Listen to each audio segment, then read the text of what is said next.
আজ আমরা দেখতে চলেছি এমন এক মুভির এক্সপ্লেন ভিডিও যেখানে চিকিৎসার নামে চলছে এক ভয়ঙ্কর এক্সপেরিমেন্ট। অসহায় ও প্রতিবন্ধী মানুষদের ব্যবহার করা হচ্ছে মানুষের পরের বিবর্তন বানানোর জন্য। আর এই সব কিছুর পিছনে আছে একজন মাস্টার মাইন্ড, যে সবার পিছনে থেকে তাদেরকে এইসব করাচ্ছিল। কিন্তু এই সবের বিরুদ্ধে লড়াই করছিল একজন প্রতিবন্ধী মানুষ। তো সে কি পারবে অসহায় প্রতিবন্ধী মানুষদের জীবন রক্ষা করতে? তো এত বেশি কথা না বলে চলো মুভিটার এক্সপ্লেন ভিডিও শুরু করা যাক। গল্পের শুরু হয় আজ থেকে প্রায় 65 বছর পরে। তখন একটি ভয়ঙ্কর নিউক্লিয়ার যুদ্ধের কারণে পৃথিবী প্রায় ধ্বংস হয়ে গিয়েছিল।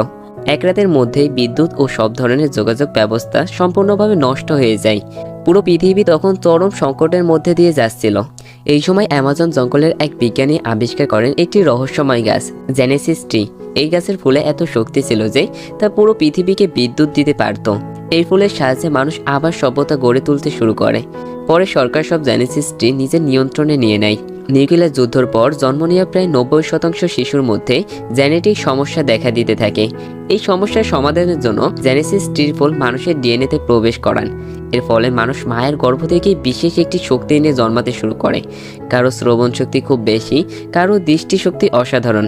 এইসব মানুষদের বলা হতো জেনেটিক্স, এবং তারা সমাজের রাজাদের মতন জীবনযাপন করত। কিন্তু প্রায় 10% মানুষের ডিএনএতে এই ফুল প্রবেশ করতে পারত না। তাদের শরীর দুর্বল ছিল। এদেরকে বলা হতো স্পেশালস, এবং তাদের শুধু পরিচ্ছন্নতা বা ছোটোখাটো কাজই দেওয়া হতো। এখন আমাদের দেখানো হয় জেনেসিস ইনস্টিটিউট। এখানে ক্লোয় নামের এক মেয়ে একজন স্টুডেন্ট সেজে ক্লাস ট্রিপে এসেছে, আর তার সঙ্গী ছিল লিওন, যে হুইল চেয়ারে থাকে। সে একজন পরিচ্ছন্নতা কর্মী ছদ্মবেশে সেখানে ঢোকে। সবার নজর সরে যেতেই লিওন একটি ডিভাইস দিয়ে বন্ধ দরজা খুলে প্রাইভেট এরিয়ায় ঢুকে পড়ে। সে ম্যাপ দেখে বুঝতে পারে কাছেই 2জন গার্ড আছে। তখন সে একটি ইঁদুরের মতন খেলনা পাঠায় গার্ডদের কাছে। গার্ডরা সেটার পিছনে গেলে খেলনাটি থেকে স্লিপিং গ্যাস বের হয় এবং দুজনেই অজ্ঞান হয়ে যায়। লিওন গার্ডের চাবি নিয়ে ভেন্টিলেশন সিস্টেমে গিয়ে সেখানে স্লিপিং গ্যাসের ট্যাঙ্ক লাগিয়ে দেয়। পাইপ দিয়ে গ্যাস ছড়িয়ে পড়ে এবং ল্যাবের সব বিজ্ঞানীরা ঘুমিয়ে পড়ে। মাস্ক পরে লিওন ল্যাবে ঢুকতে চায়, কিন্তু তার কোড ভুল হয়। তখন সে ক্লোয়কে ফোন করে সঠিক কোড আনতে বলে। এদিকে ক্লোয় লবিতে কিছু ছেলেকে স্পেশালদের নিয়ে বাজে কথা বলতে শোনে। তারা বলে স্পেশালদের মেরে ফেলা উচিত। ক্লোয় ইচ্ছাকৃতভাবে তাদের সাথে ঝগড়া শুরু করে। গার্ড এলে সে অসহায় সেজে তার কাছে সাহায্য চায়, এবং এই সুযোগে গার্ডের পকেট থেকে একটি নোটবুক চুরি করে। নোটবুকে সে সঠিক কোড পেয়ে যায় এবং সে লিওনকে সেটি পাঠায়। কোড পেয়ে লিওন ল্যাবে ঢুকে পড়ে। সে তার মায়ের পুরনো ঘড়ি বের করে, যেখানে লেখা ছিল আমরা সবাই এক, আমরা সবাই সমান। এই কথা পড়ে সে সাহস পায়। একটি লিভার টানতে মেশিন খুলে যায় এবং ভিতরে দেখা যায় জেনেসিস ট্রি। লিওন একটি পুরনো অস্ত্র দিয়ে গাছ ভাঙতে থাকে, কিন্তু সে ফুলে হাত দিতেই গাছ থেকে ভয়ঙ্কর স্পাইক বেরিয়ে আসে এবং সঙ্গে সঙ্গে অ্যালার্ম বেজে ওঠে। লিওন তাড়াতাড়ি ফুলটির ডিএনএ একটি নীল ক্যাপসুলে ভরে নেয়। অ্যালার্ম বাজতেই ঘোষণা করা হয় বিল্ডিং লকডাউন হচ্ছে, সবাইকে দ্রুত বের হতে বলা হয়। ক্লোয় লিওনের জন্য অপেক্ষা করতে চাইলেও গার্ডরা তাকে অন্য ছাত্রদের সঙ্গে বের হতে বলে। ভাগ্যক্রমে লিওন ঠিক সময়ে বেরিয়ে আসে। বাইরে এসে সে ইচ্ছা করে ক্লোয়কে ধাক্কা দেয়, আর তার টেডি বিয়ার পড়ে যায়। টেডি ফেরত নেওয়ার সময় সে ক্যাপসুলটি ভিতরে লুকিয়ে দেয়। গার্ডরা লিওনের পকেট তল্লাশি করে শুধু ঘড়িটাই পায়। গার্ডরা ঘড়িতে লেখাগুলো দেখে হাসাহাসি করে এবং লিওনের ফ্রিক বলে অপমান করে। একজন গার্ড খুব সতর্কভাবে সব স্টুডেন্টকে চেক করছিল, কিন্তু সে বুঝতেই পারে না যে ফুলটির ডিএনএ টেডির ভিতরে লুকানো রয়েছে। পরে ক্লোয় ও লিওন রাস্তায় বড় স্ক্রিনে নিউজ দেখে। প্রেসিডেন্ট ফ্রাঙ্ক বলছিলেন, জন্মের আগে কেন, জন্মের পরেও তো ফুল ব্যবহার করা যায়। এরপর শহরের জনপ্রিয় সিঙ্গার মীরা ঘোষণা করে যে সে শক্তিহীন মানুষদের এলাকায় ফ্রি ট্যুর করবে, যাতে সবাই একসাথে থাকতে পারে। চেহারা চেঞ্জ করার পর লিওন ক্লোয়কে বোঝায় রাজনীতিবিদ আর সেলিব্রিটিদের এসব সবই নাটক, তারা সাধারণ মানুষের কথা ভাবে না। সে দেখায় একটু আগেই এক গরিব লোকে খাবারের দোকান থেকে ধাক্কা দিয়ে বের করে দেওয়া হয়েছে। এই সময় দেখা যায় এক পরিচ্ছন্নতা কর্মী জানালায় লিখেছে ডেট টু দ্য জেনেটিস, মানে সবাই জেনেটিসদের পছন্দ করে না। এদিকে সিঙ্গার মীরার ম্যানেজার তাকে জানায় যে পরিস্থিতি দিন দিন আরও বিপজ্জনক হয়ে উঠেছে। সে আরও বলে স্পেশাল ডিস্ট্রিক্ট, যেখানে সেই 10% মানুষ থাকে যাদের উপর ফুলের ডিএনএ কাজ করেনি, এলাকাটা আগে থেকেই অনেক ঝুঁকিপূর্ণ। সেখানে প্রচণ্ড ভিড় হবে বলে অটোগ্রাফ সেশন বাতিল করার কথা বলেছে। কিন্তু মীরা এতে একদমই রাজি হয় না। সে বলে এভাবে একতা আসে না, আমাকে মানুষের সামনে যেতে হবে, তাদের আমার মতন অনুভব করাতে হবে। তাই সে ইভেন্ট বাতিল করতে অস্বীকার করে।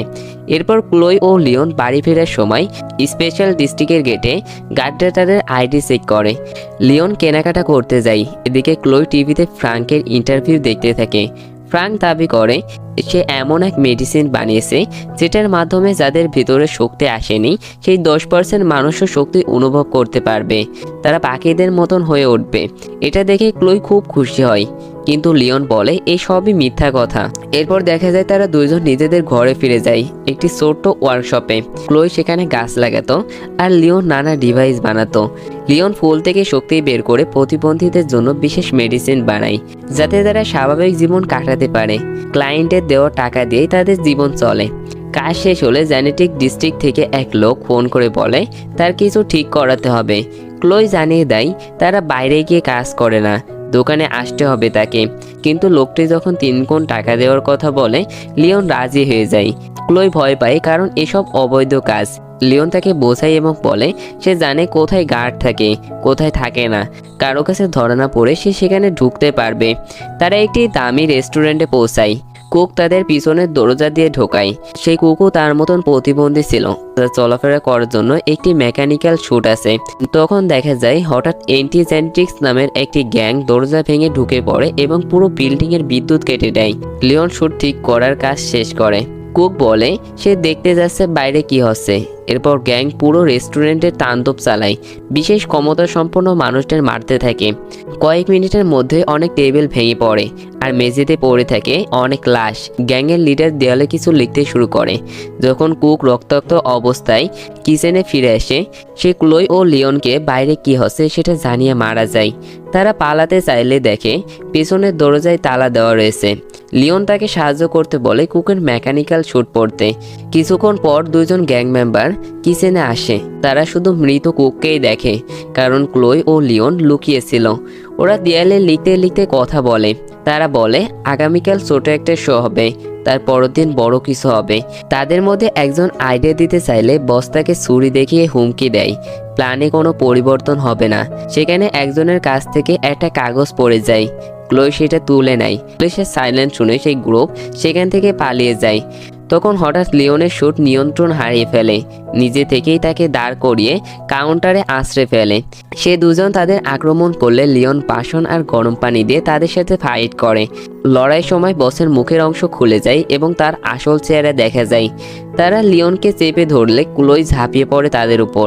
লিওন তাদের উপর ময়দা ছুড়ে দিয়ে ক্লোইকে নিয়ে পালায়। শুটের শক্তি ব্যবহার করে তারা দরজা ভেঙে বেরিয়ে আসে। বাইরে এসে লিওনের হাঁটা কষ্টকর হয়ে যায়। ক্লোই তাকে ধরে গলির ভিতরে নিয়ে যায়। পুলিশের গাড়ি পাশ দিয়ে গেলেও তাদের দেখতে পায় না। ক্লোই বুঝতে পারে শুটের পা কিছুটা ভেঙে গেছে। সে লিওনের বাড়ি পর্যন্ত তাকে ধরে নিয়ে যায়। পরের দিন রিপোর্টাররা টিভিতে পুরো ঘটনা দেখায়। সিসিটিভি ফুটেজে লিওন ও ক্লোয়ের ছবি দেখা যায়। মিডিয়া গুজব ছড়ায় হয়তো ওই গ্যাংয়ের সদস্য। স্পেশাল ফোর্সের ক্যাপ্টেন হিউজেস বলে শক্তিহীন মানুষের এলাকা এখন অপরাধের ঘাঁটি হয়ে গিয়েছে, খুব শীঘ্রই সেখানে রেড করা হবে। লিওন ও ক্লোই ভয় পেয়ে যায়, কারণ তারা ক্যাপ্টেন হিউজেসকে চিনে ফেলে। আসলে সেই গ্যাং লিডার যার মুখ তারা আগের দিন দেখেছিল। ক্লোই কাগজটা খুলে দেখে এটা মীরার কনসার্টের লিফলেট, ভেতরে ছোট একটা ম্যাপ আঁকা। তারা বুঝে যায় সেই গ্যাং কনসার্টে হামলা করবে আর দোষ চাপানো হবে তাদের মতন সাধারণ মানুষের উপর। লিওন জিনিসপত্র গুছাতে শুরু করে, কিন্তু ক্লোই তাকে বলে আমাদের মানুষদের বাঁচাতে হবে, কারণ একমাত্র আমরা দুজনেই জানি হামলাটা ঠিক কোথায় হবে। ক্লোই বলে ওখানে অনেক নির্দোষ মানুষ মারা যাবে, আমরা কি এটা হতে দিতে পারি? লিওন তাকে বলে একজন মানুষ যার নিচের শরীর কাজ করে না আর একটা 16 বছরের মেয়ে, তারা আর কি বা করতে পারে। এই কথা শুনে ক্লোই কেঁদে দেয় এবং বলে ভাইয়া তুমি অনেক ভীতু। এটা বলে সে দৌড়ে সেখান থেকে চলে যায়। লিওন চাইলেও তাকে থামাতে পারে না। এরপর ফ্ল্যাশব্যাকে দেখা যায় ছোটবেলায় লিওন তার বাবার অফিসে ঢুকে নিজের ফাইল দেখে ফেলে। সেখানে সে জানতে পারে যে সে একজন স্পেশাল। সে বিষয়টা জানতে পারাতে তাকে জোর করে ধরে ফেলে। এই স্মৃতিগুলো মনে করে আর তার মায়ের ঘড়ির দিকে তাকিয়ে লিওন সিদ্ধান্ত নেয় তাকে এবার কিছু করতে হবে। কয়েক ঘন্টা পর ক্লোই ফিরে আসে এবং দেখে লিওন তার শ্যুট ঠিক করছে। সে লিওনকে শ্যুট পরতে সাহায্য করে। লিওন তাকে বলে সে হিউজেসকে ধরে তার অপরাধ স্বীকার করাবে। সে নানা ভাঙাচোরা জিনিসপত্র দিয়ে নিজের জন্য অস্ত্র বানায় এবং তার শক্তি ক্লোইকে দেখায়। ক্লোই শ্যুটের ভিতরে একটা তার দেখে একটি কেমিক্যাল বানায় যাতে শ্যুটে লাগানো অস্ত্রগুলো সঠিকভাবে চালু হয়ে যায়। এদিকে মীরা স্পেশাল ডিস্ট্রিক্টে কনসার্ট করছিল। মীরাকে দেখে ভিড় পুরো নিয়ন্ত্রণের বাইরে চলে যায়। সিকিউরিটি গার্ডরা কষ্ট করে ভিড় সামলায়। কনসার্ট শেষ করে মীরা বাসে উঠে গেলে গ্যাংয়ের সব লোকেরা এসে সিকিউরিটি ও ম্যানেজারকে মেরে ফেলে। হিউজেস মীরাকে হুমকি দিয়ে বলে চুপচাপ আমাদের সঙ্গে চলো। ঠিক তখনই লিওন শ্যুট ও মাস্ক পরে সেখানে হাজির হয়। সে উপর থেকে লাফ দিয়ে সরাসরি হামলা শুরু করে। ক্লোয়ের কেমিক্যালের কারণে লিওনের শ্যুটে গাছপালা গজিয়ে ওঠে। এটা দেখে গ্যাংয়ের সদস্যরা হাসতে থাকে, কিন্তু লিওন সেই গাছকে অস্ত্র বানিয়ে নেয়। একজনকে সে গ্যাসে অজ্ঞান করে দেয়, আর একজনকে লতায় জড়িয়ে ধরে। ক্লোই গাড়ি নিয়ে সেখানে চলে আসে এবং মীরাকে ডাকতে থাকে। লিওন হিউজেস আর তার লোকেদের সঙ্গে লড়াই করে। শুরুতে সে ভালোই ফাইট করছিল, কিন্তু গ্যাংয়ের সদস্য বেশি হয় তাকে ঘিরে ফেলে। তখনই ক্লোই গাড়ি চালিয়ে গ্যাংয়ের একজন মেম্বারকে ধাক্কা দেয়। লিওন সুযোগ পেয়ে গাড়িতে উঠে পড়ে। মীরা সেখানে চিৎকার করলেও তাকে বোঝানোর সময় ছিল না তার কাছে। ক্লোই গাড়ি চালিয়ে সবাইকে সেখান থেকে নিয়ে যায়। তারা দ্রুত বাড়িতে পৌঁছে দরজা বন্ধ করে দেয়। বাইরে গ্যাংয়ের লোকেরা তাদের খুঁজছিল। মীরা দেখে লিওন আহত। সে তার ক্ষত ব্যান্ডেজ করে দেয় এবং বলে সে একসময় নার্স ছিল। ক্লোই লিওনের একটা ফুল হিরোর মতন ছবি আঁকে, যেটা লিওনের একদমই পছন্দ হয় না, কিন্তু মীরা তাকে বলে ছবিটা দারুণ হয়েছে। লিওন মীরাকে হিউজেসের আসল পরিচয় জানায়। মীরা বলে সে এখন বাড়ি যেতে চায়, কারণ আগামীকাল ফ্রাঙ্কের সঙ্গে তার একটি ইভেন্ট আছে ফ্যামিলি সেন্টারে। লিওন সন্দেহ করে এবং বলে আজ মীরার উপরে হামলা হয়েছে, তাহলে কাল নিশ্চয়ই ফ্রাঙ্কের উপরে হামলা হবে, কারণ এই গ্যাং জন্মের পর মানুষের শরীর পরিবর্তন আনার বিরুদ্ধে কাজ করছে। মীরা পুলিশকে জানাতে চাইলে লিওন মানা করে দেয়, কারণ হিউজেস নিজেই একজন পুলিশ কমান্ডো। তারা সবাই মিলে পরিকল্পনা করে। পরিকল্পনা অনুযায়ী পরের দিন মীরা ও লিওন ফ্যামিলি প্ল্যানিং সেন্টারে যায়। তারা নতুন বিয়ে করা দম্পতি সেজে যায়। মীরা সেখানে থাকা স্টাফদের বলে সে ইচ্ছা করে অ্যাপয়েন্টমেন্ট নেয়নি, কারণ সে মিডিয়া থেকে তার পার্সোনাল সবকিছু লুকাতে চায়। লিওন ডাক্তারকে বুঝিয়ে পুরো ফেস্টিভ্যাল ট্যুর দেওয়ার অনুমতি নেয়। এই সময় সে চুপি চুপি করে এটি চাবি চুরি করে। লিওন সবার মনোযোগ ঘুরিয়ে দেওয়ার জন্য বলে যে মীরা সবার জন্য পারফর্ম করবে আজকে। সবাই এক রুমের মধ্যে ঢুকতেই অ্যান্টিজেন্টিক গ্যাং হামলা চালায় সেখানে। লিওন লবিতে তাদের সঙ্গে লড়াই করে। সে গ্যাস বোমা ছোড়ে যাতে তাদের মাস্ক পর্যন্ত গলে যায়। শুরুর দিকে লিওন ভালোভাবেই ফাইট করতে থাকে, কিন্তু তারা সংখ্যায় বেশি হয় সে তাদের সাথে পেরে উঠছিল না। ঠিক তখনই হিউজেস তার মাস্ক খুলে তার মুখে মারতে থাকে। ঠিক তখনই ফ্রাঙ্কের সিকিউরিটি এসে পড়ে সেখানে। এটা দেখে সেই গ্যাংয়ের লোকেরা পালিয়ে যায়। মীরা জানায় সে আগেই ফ্রাঙ্ককে ফোন করেছিল। লিওন তাদেরকে জিজ্ঞাসা করে ওদের পিছু করা হলো না কেন। ফ্রাঙ্ক বলে তুমি আমাদের কাছে বেশি গুরুত্বপূর্ণ। তখনই জানা যায় ফ্রাঙ্ক আসলে লিওনের বাবা। ক্লোই অবাক হয়ে যায়, কারণ লিওন বলেছিল তার বাবা মারা গেছে।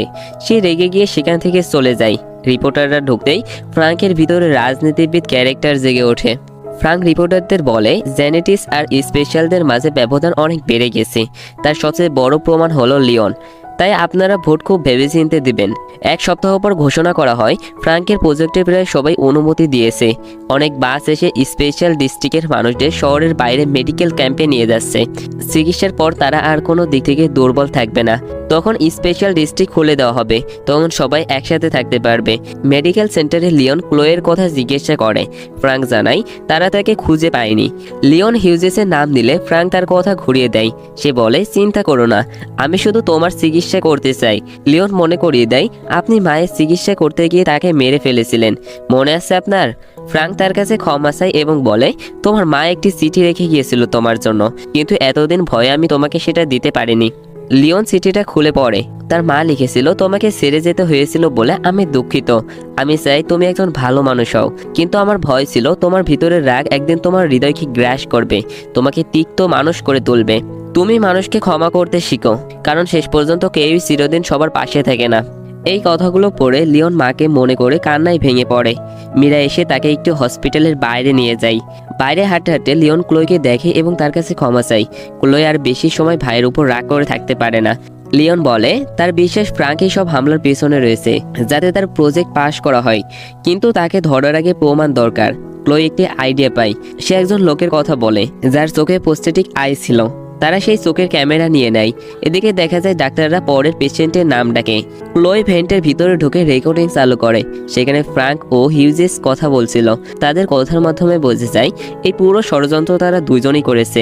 ফ্রাঙ্ক রোগীদের অজ্ঞান করতে করতে নিজের প্ল্যান বোঝাচ্ছিল। সে স্পেশালদের শরীর থেকে একটি বিশেষ জিন বের করতে চায়। এরপর সেই জিন শক্তিশালী জেনেটিক্সদের শরীরে ইনজেক্ট করবে। ফ্রাঙ্ক এই এক্সপেরিমেন্টটাকে বলছিল মানুষের পরবর্তী বিবর্তন। এতে মানুষ সবসময় তরুণ থাকবে, আরও শক্তিশালী হবে। তার মতে সে স্পেশালদের মানুষই মনে করতো না, ওরা ছিল শুধু ব্যবহারের বস্তু। ক্লোই সবাইকে ফ্রাঙ্কের সেই রেকর্ডিং শোনায়। মীরা কাঁদতে কাঁদতে স্পেশালদের কাছে ক্ষমা চায়, কারণ এই বিষয়ে সে কিছুই জানতো না। লিওন তার মায়ের কথা আবার বলে, আমরা সবাই সমান, আমাদের মধ্যে কোনো ঘাটতি নেই, আমরা সবাই মানুষ। সে সবাইকে ফাইট করার জন্য রেডি করে এবং বলে যে করেই হোক তার শুটটা লাগবেই। ক্লোই জানায় সে আগে স্টোরেজের চাবি চুরি করেছে। পরদিন ফ্রাঙ্ক ও কয়েকজন নার্স লিওনের ঘরে আসে তাকে চিকিৎসা করতে, কিন্তু লিওন চাদরের নিচে শুট পড়েছিল। সে হঠাৎ তার বাবাকে ধরে ফেলে এবং নার্সদের কাছ থেকে ইনজেকশন ছিনিয়ে নেয়। ফ্রাঙ্ক তাকে বলে, সব তো আমার ভালোর জন্যই করছি আমি। লিওন বলে, তুমি আমার বাবা হতে পারো না। সে ফ্রাঙ্ককে ঘরে আটকে দেয়। ক্লোয়ের কাছ থেকে গ্রেনেড নিয়ে সে সিকিউরিটি রুমের দিকে ছুটে যায়। সে গার্ডের সাথে ফাইট করলেও একজন গার্ড অ্যালার্ম বাজিয়ে দেয়। ক্লোই ক্যামেরা কম্পিউটারের সাথে যুক্ত করে এবং সব ফুটেজ পুলিশকে পাঠিয়ে দেয়। লিওন যাওয়ার আগে মীরা থেকে কিস করে বলে, তুমি তাড়াতাড়ি ফিরে এসো। এদিকে ট্রেন্ট এলাকায় হিউজেস তার গ্যাং নিয়ে হাজির হয়। লিওন আর স্পেশালরা তাদের ঘিরে ধরে। স্পেশালদের হাতে শুধু পাইপ, হাড়ি পাতিল, কিন্তু সংখ্যায় বেশি হয়। লড়াইটা সমানে সমানে চলতে থাকে। লিওনের শুটটাকে একসাথে অনেকের সঙ্গে ফাইট করার শক্তি দেয়, কিন্তু হিউজেস ব্যাকআপ ডাকে। অস্ত্রধারী অনেক ফোর্স সেখানে এসে পড়ে। অনেক স্পেশাল আহত হয়ে পড়ে। লিওন একা হিউজেসের সঙ্গে ফাইট করছিল। শেষে হিউজেস তাকে ফেলে দেয়। এদিকে সিকিউরিটি রুমে এক লোক মীরাকে আক্রমণ করলে একজন স্পেশাল এসে তাকে মেরে ফেলে। অবশেষে ফুটেজ আপলোড হয় এবং ক্লোই পুলিশকে ডাকে। ল্যাবে লিওন তার প্রাণ বাঁচাতে হামাগুড়ি দিচ্ছিল। হিউজেস তাকে মারতে মারতে কন্ট্রোল প্যানেলের দিকে নিয়ে যায়। লিওন বুদ্ধি করে জেনেসিস স্টিল মেশিন খুলে দেয়। হিউজেস লিওনকে ধরে মেশিনের উপর ছুঁড়ে ফেলে দেয়, ফলে পুরো কাজটাই ভেঙে যায়। হিউজেস শেষ আঘাত করতে গেলে লিওন হঠাৎ করে একটি ফুল ছিঁড়ে নেয়, কারণ সে আগেই জানতো ফুল ছিঁড়লে গাছ থেকে স্পাইক বের হয়। স্পাইকগুলো হিউজেসের মুখে ঢুকে যায় এবং সে পড়ে যায়। পুলিশ এসে ফ্রাঙ্কের সব লোককে গ্রেফতার করে। ক্লোই ও মীরা দৌড়ে লিওনের কাছে আসে। এবার লিওন নিজে এগিয়ে গিয়ে মীরাকে একটা কিস করে। এক সপ্তাহ পর সব নিউজ চ্যানেলে ফ্রাঙ্কের নোংরা পরিকল্পনা ফাঁস হয়। লোকজন বলে এক মাস্ক পরা হিরো সবাইকে বাঁচিয়েছে। গুজব ছড়ায় সে নাকি ফ্রাঙ্কের ছেলে, তবে পুলিশটা অস্বীকার করে। ফ্রাঙ্ক পালিয়ে যায়। সরকার মানুষের মধ্যে আলাদা করে রাখার নীতি বন্ধ করে দেয়, যে কেউ যে কোনো জায়গায় যেতে পারে। এদিকে মীরার গলা ক্ষতিগ্রস্ত হয়, সে আর গান গাইতে পারে না, কিন্তু সে লিওনের সঙ্গে নিজের জীবনে খুব সুখী ছিল। সেই দৃশ্যে দেখা যায় ফ্রাঙ্ক দূর থেকে তার ছেলের দিকে চুপচাপ তাকিয়ে থাকে। আর এভাবে মুভিটা শেষ হয়। তো মুভিটার এক্সপ্লেন ভিডিও কেমন লাগলো অবশ্যই কমেন্টে জানান। আর ভালো লাগলে ভিডিওটিতে অবশ্যই একটি লাইক এবং আরও নতুন নতুন এমন ভিডিও পেতে অবশ্যই চ্যানেলটি সাবস্ক্রাইব করে রাখবেন।